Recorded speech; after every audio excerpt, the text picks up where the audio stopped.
Buenas tardes, soy el doctor Marcelo Milano, profesor adjunto de Terapéutica Clínica de la Universidad de Barceló, y hoy vamos a ver un grupo muy importante de antibióticos que son los antibióticos beta-lactámicos.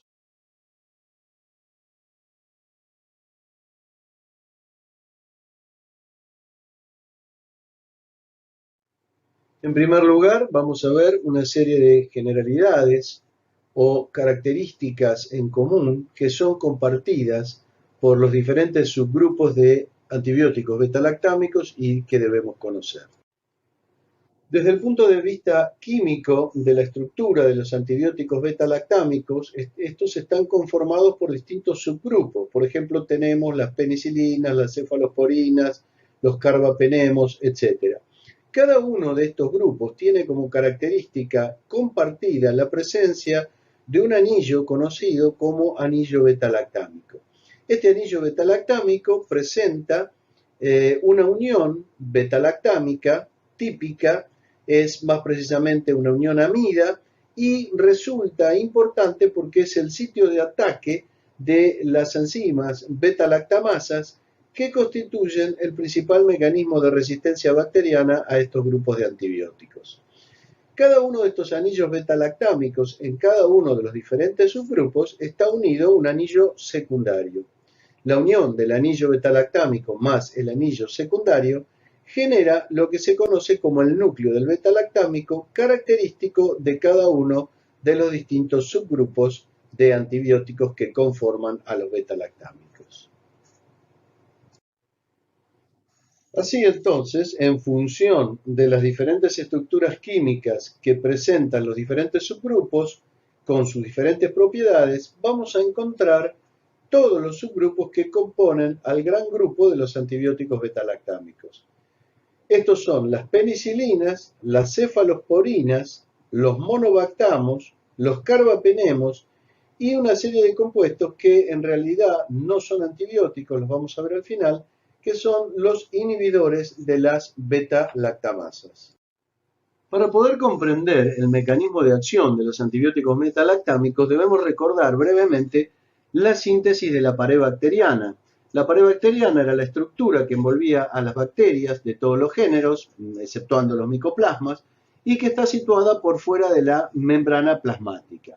Estaba compuesta básicamente por una proteína que era un péptidoglucano, también llamado mureína, y que se formaba por unidades repetitivas de ácido N-acetilmurámico, que está mostrado en la diapositiva como NAM, y N-acetilglucosamina, y que para unirse usaban la acción de una enzima que se conocía como PBP o proteínas de unión a penicilina o transpeptidasas.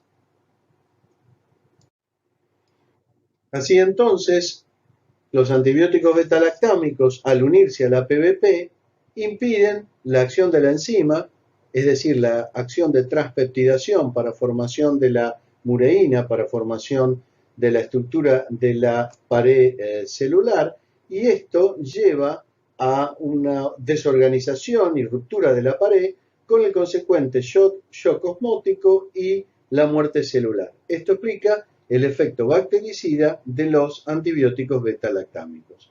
Como segundo mecanismo, mucho menos importante, se da la activación de endolicinas bacterianas que llevan a la destrucción enzimática también de la pared celular bacteriana.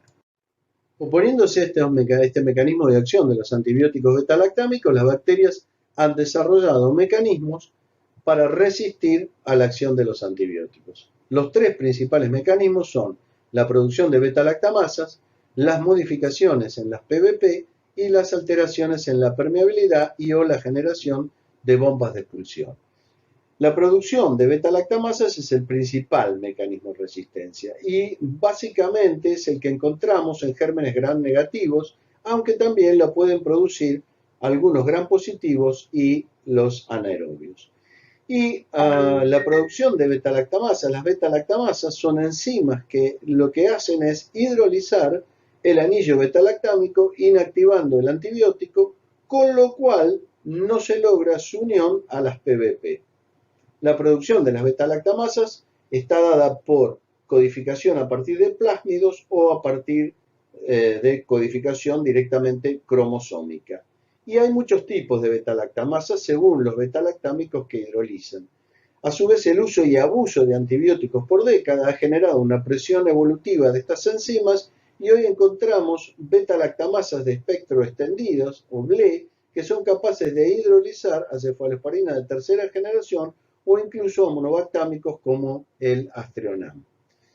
Desde el punto de vista de los otros dos mecanismos, las alteraciones en la PBP resultan de mutaciones o cambios en la expresión, etcétera, que cambian la estructura de las PBP, por lo tanto alteran la unión al beta-lactámico y esto altera finalmente la actividad del antibiótico. Y este es el principal mecanismo de los gérmenes gram positivos. Los ejemplos típicos serían Streptococcus pneumoniae o Staphylococcus aureus meticilina resistente. El tercer mecanismo está comprendiendo en realidad dos mecanismos posibles. Uno es la alteración en la permeabilidad y el segundo, la generación de bombas de expulsión. En otras palabras, la bacteria genera mecanismos por los cuales impide que el antibiótico entre o genera mecanismos para eliminarlo de su interior.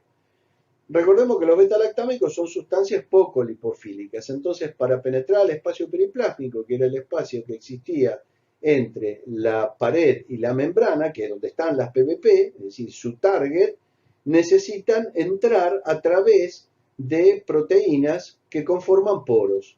Si estas proteínas se alteran por evolución, el antibiótico no puede ingresar y por lo tanto se altera la actividad del beta-lactámico. No puede llegar a su lugar target. Y por otro lado, otros microorganismos han generado lo que se llama, como mecanismo de resistencia, bombas de expulsión. Es decir, proteínas que logran expulsar, sacar del interior al antibiótico y así mantenerlo en concentraciones bajas que no logran destruir a la bacteria. Este es el mecanismo típico de, por ejemplo, Pseudomonas aeruginosa. Con respecto a la farmacocinética, debemos recordar algunas propiedades farmacocinéticas comunes a la mayoría de beta-lactámicos y que son de importancia. Desde el punto de vista de la absorción, sabemos que tienen muy baja absorción, con lo cual son inefectivos en general por vía oral y su administración es predominantemente parenteral. Desde el punto de vista de la distribución, tienen una distribución extracelular y como detalle importante a recordar, no atraviesan la barrera hematoencefálica, excepto en casos en que haya inflamación meningia, como es el caso de las meningitis. Por último, desde el punto de vista de su metabolismo y excreción, debemos recordar que la mayoría se eliminan sin metabolizar a través de la orina y los mecanismos de excreción renal obedecen a la filtración y a la secreción tubular activa. Esto sufre, desde el punto de vista de la secreción tubular activa, competencia con otros ácidos y es la base para la administración de algunas sustancias, como por ejemplo el probenecid, que es una sustancia ácida, que por competencia con los beta-lactámicos para su secreción tubular, retarda su eliminación y, consecuentemente, aumenta su vida media, lo cual permite un cambio favorable en la dosificación de las mismas. Desde el punto de vista de los efectos adversos comunes a este grupo de antibióticos, es muy importante recordar las reacciones de hipersensibilidad, es decir, las reacciones de alergia. Son los efectos adversos más frecuentes, con una frecuencia que va entre el 1 al 10% de los pacientes y que pueden llegar a ser muy graves, como en el caso del shock anafiláctico o el edema angioneurótico. Estas dos son reacciones inmediatas prácticamente, van entre los 5 segundos a la hora su producción y se deben a la producción de IgE y, como dije anteriormente, son las más graves y pueden ser mortales. Otro tipo de reacciones alérgicas pueden ser la presencia de una enfermedad del suero por IgG más tardía, entre 5 a 14 días, o inclusive la presencia de broncoespasmo o una nefritis intersticial, o incluso la presencia de rash cutáneos. Una cosa importante recordar es que aproximadamente el 20% de los pacientes presenta hipersensibilidad cruzada entre las penicilinas y las cefalosporinas, con lo cual hay que tener mucho cuidado en la sustitución. Si tenemos un paciente alérgico a las penicilinas y vamos a dar una cefalosporina, tenemos que tener en mente que tenemos un 20% de posibilidad de que haya hipersensibilidad cruzada, reacción cruzada entre ambos grupos. El segundo efecto adverso, que es muy poco frecuente afortunadamente, pero que se ve por el gran uso de antibióticos beta-lactámicos, es la posible presencia de granulocitopenia. Y en tercer lugar podemos hablar también de irritación local. La vía intramuscular suele ser muy dolorosa y además algunos preparados para vía intramuscular, para uso intramuscular, tienen como solvente la lidocaína. Por lo tanto, jamás se deben usar estos preparados por vía intravenosa. A su vez, la vía intratecal o intraventricular también presenta riesgo de aracnoiditis o incluso de encefalopatía mortal. Otros efectos adversos pueden verse por la administración de estos antibióticos con sodio o con potasio, sobre todo en individuos susceptibles, por ejemplo, cardíacos, y esto se ve mucho más en el subgrupo de las carboxipenicilinas, que tienen dos grupos carboxilos con una mayor cantidad relativa de sodio o de potasio.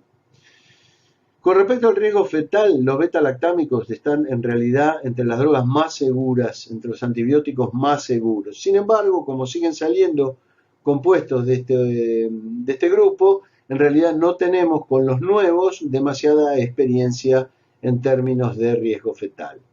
Sin embargo, repito, son las más usadas, los antibióticos más usados y más seguros en el embarazo, que si es posible de ser usados son de elección. Y por último, otros efectos adversos como reacciones de Harris-Herxheimer o superinfección, en fin, efectos adversos que en realidad son comunes prácticamente a todos los antibióticos.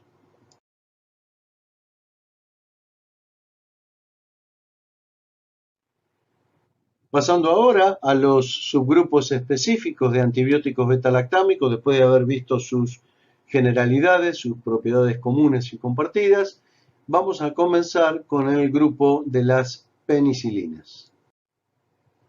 Como dijimos anteriormente, el grupo de los antibióticos beta-lactámicos está caracterizado por la presencia del anillo beta-lactámico. Esto no es la excepción en el grupo de las penicilinas, obviamente.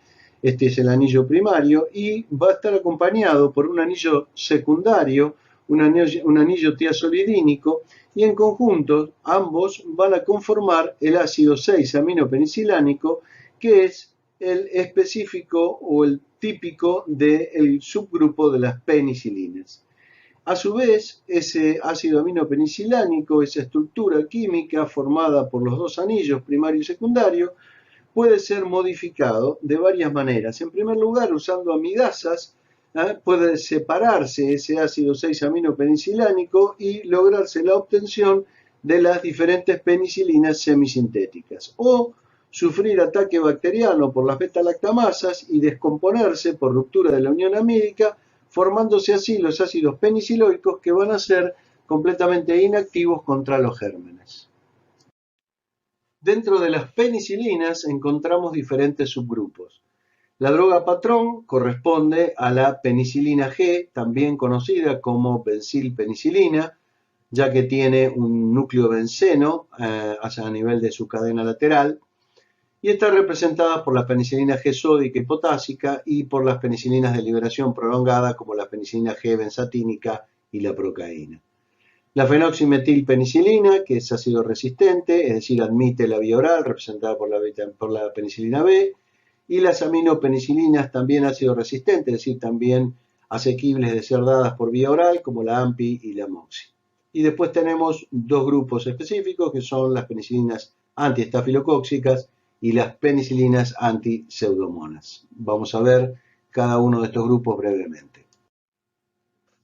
Si miramos ahora a la penicilina G, a la benzilpenicilina, que dijimos era la droga patrón de las penicilinas, desde el punto de vista farmacocinético vamos a ver que cumple casi con todas las características generales que vimos de los antibióticos beta-lactámicos.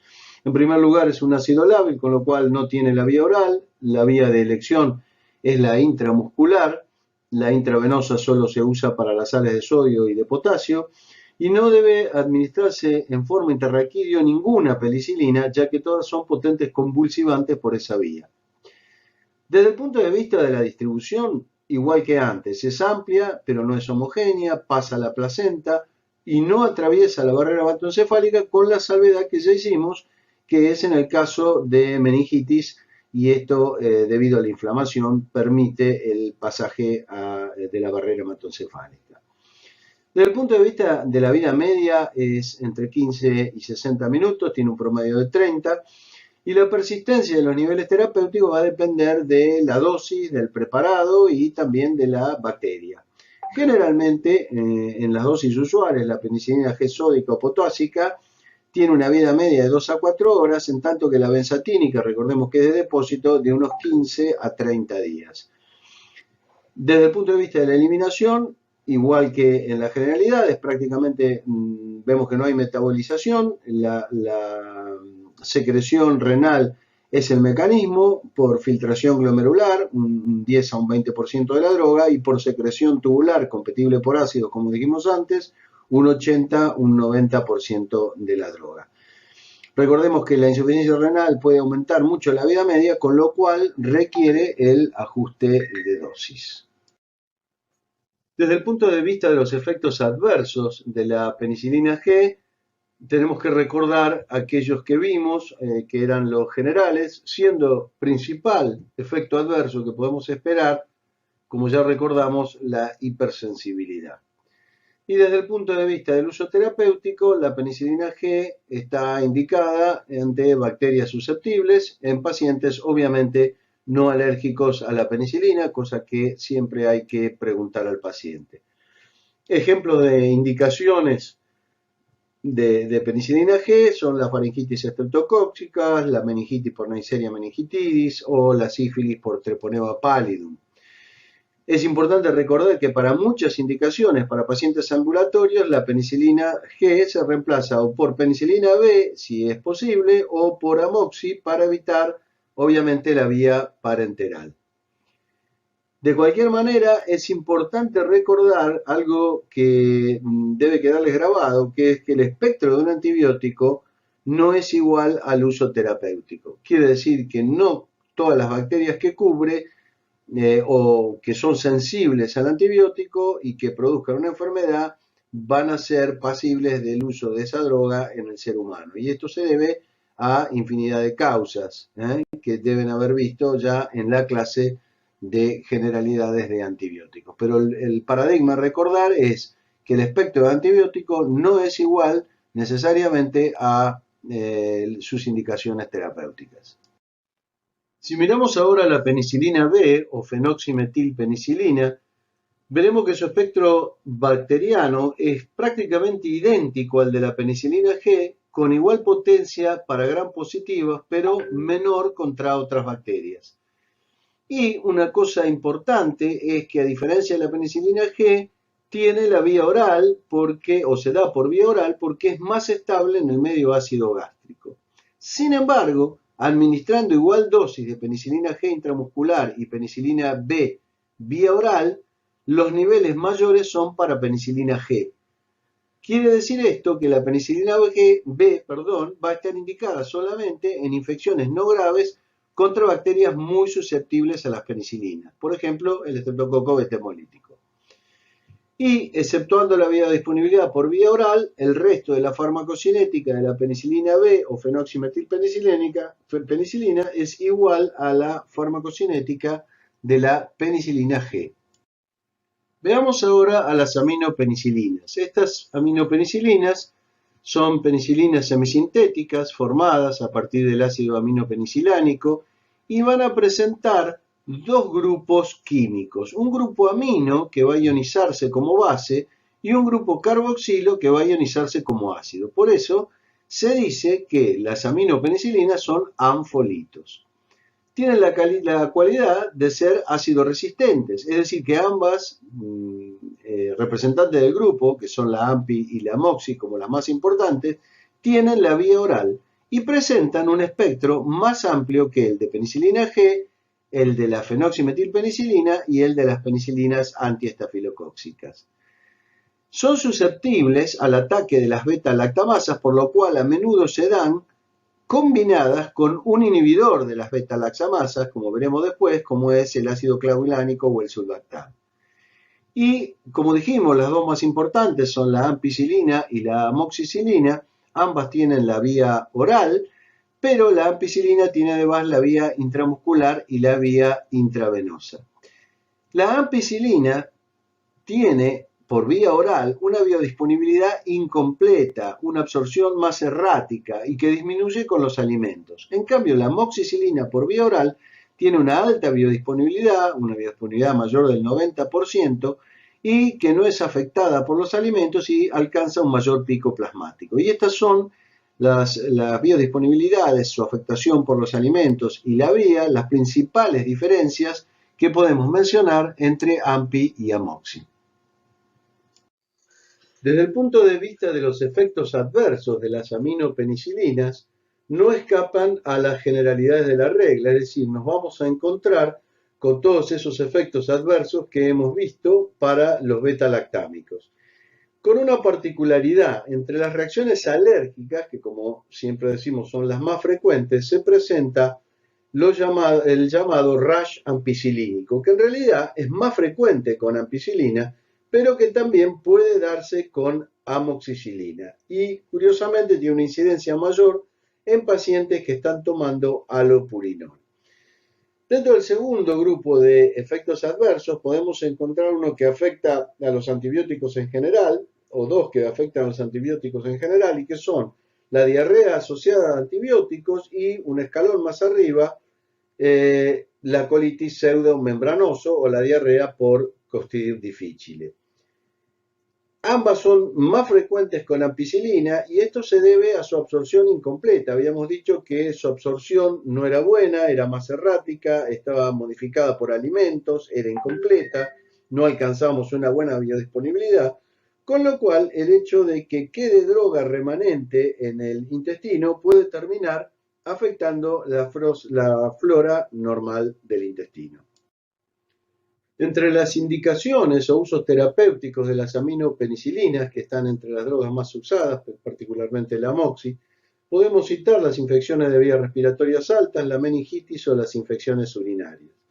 En el caso de las infecciones respiratorias altas, las aminopenicilinas son muy activas contra Streptococcus, muchas cepas de Pneumoniae y Haemophilus influenzae, que son principales patógenos de las vías respiratorias superiores. Sin embargo, generalmente las faringitis bacterianas se tratan con penicilina G o B porque el patógeno principal es el Streptococcus pyogenes.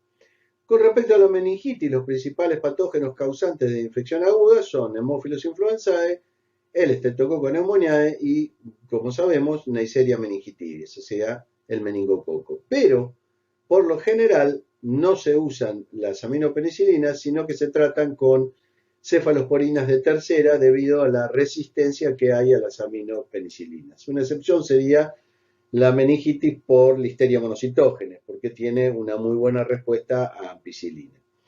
Y por último, las infecciones urinarias, donde el principal patógeno es Escherichia coli, también pueden usarse, pero por lo general se usan quinolonas, básicamente igual que antes, debido a la resistencia.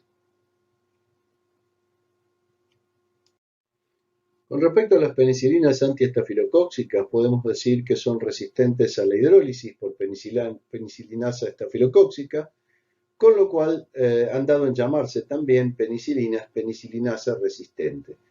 Su espectro es similar al de la penicilina G, pero tiene mucha menos potencia para la mayoría de los gérmenes, con lo cual las penicilinas antiestafilocóxicas, como su nombre lo indica, solo se usan para estafilococo.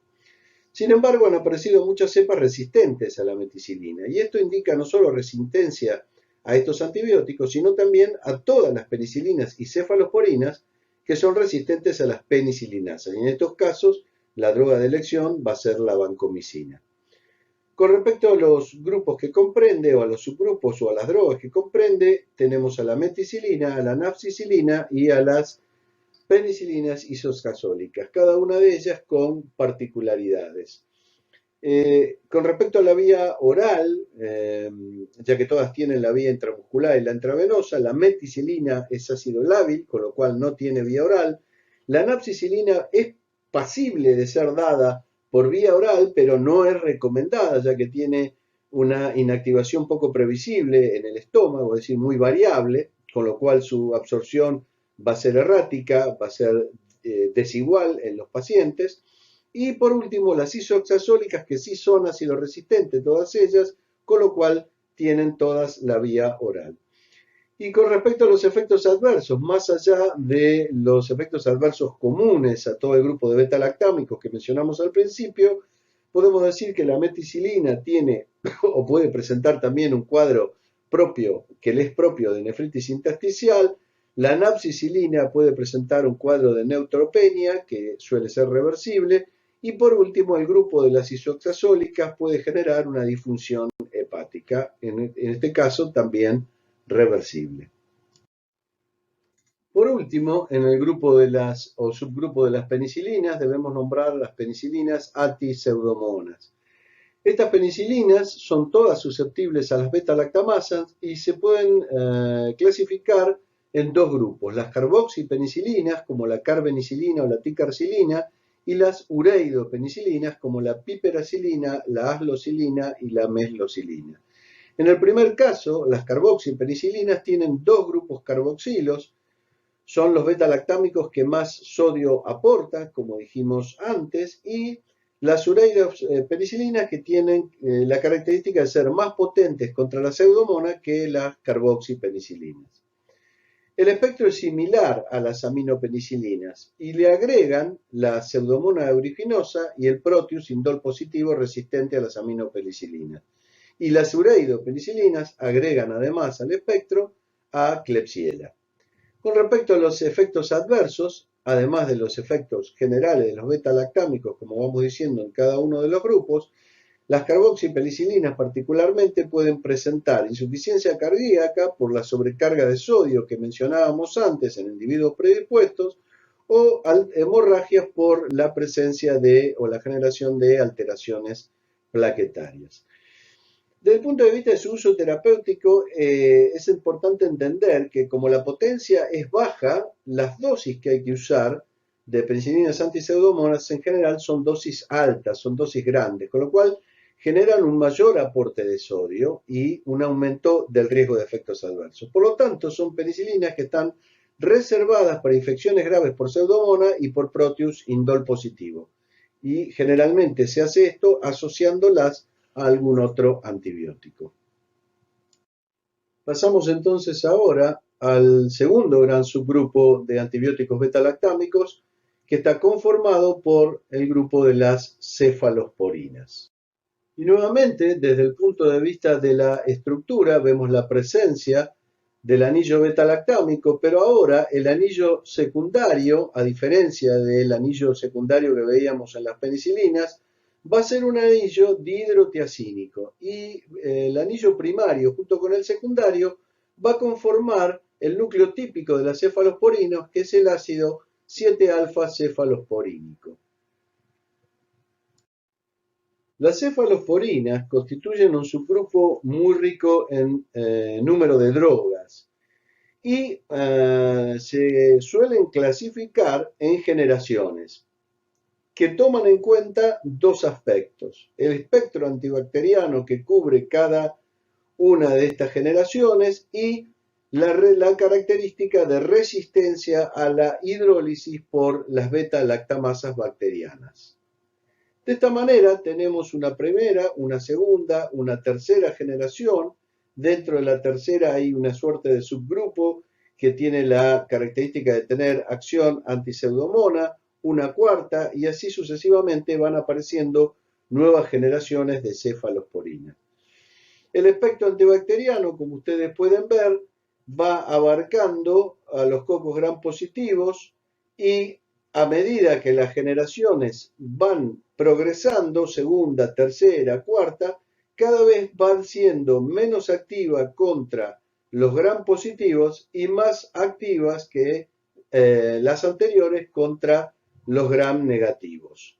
Con la particularidad de que en la tercera generación se agregan dos drogas, la ceftazidima y la cefoperazona, que tienen una importante acción contra Pseudomonas aeruginosa, aunque son menos potentes contra los gram negativos.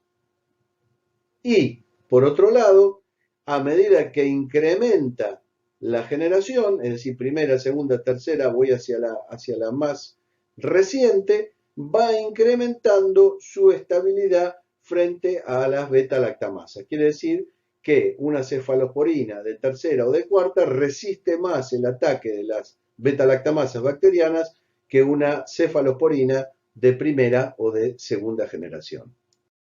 Si nosotros analizamos ahora la farmacocinética de las cefalosporinas, veremos que muchas de ellas cumplen con aquella farmacocinética general que habíamos visto para los betalactámicos como características comunes, es decir, no útiles por vía oral, sino que había que darlas por vía parenteral, la no difusión, el no atravesar la barrera hematoencefálica, salvo en caso de meningitis, la excreción casi puramente renal, la falta de metabolitos activos, etc.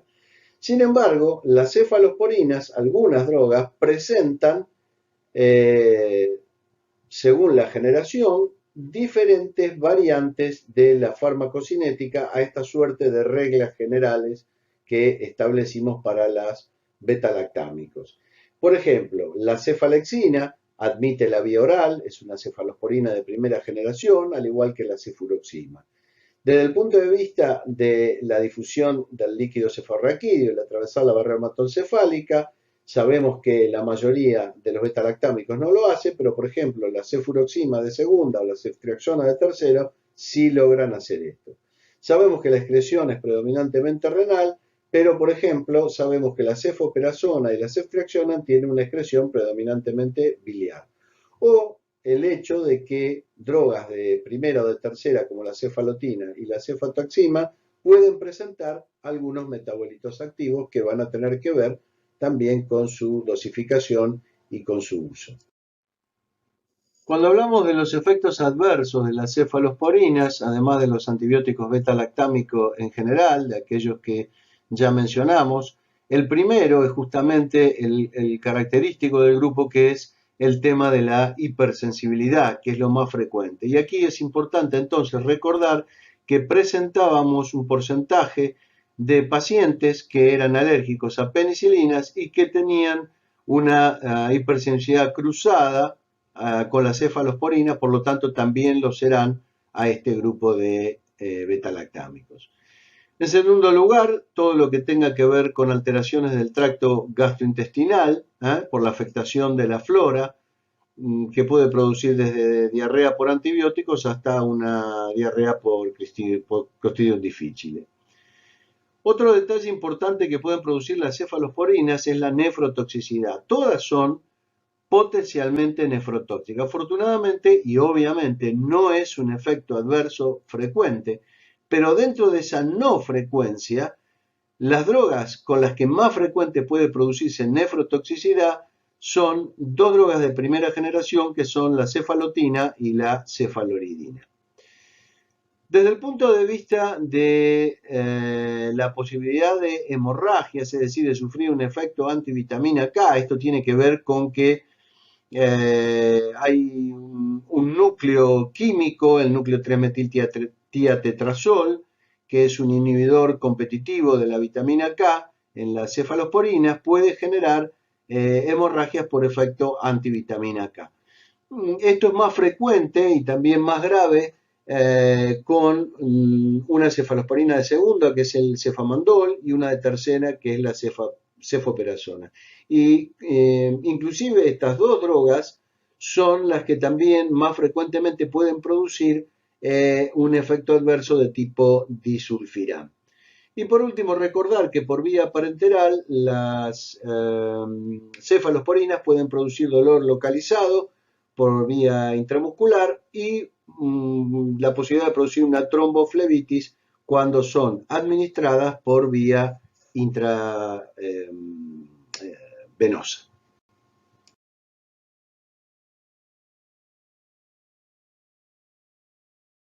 Veremos ahora el grupo de los monobactamos.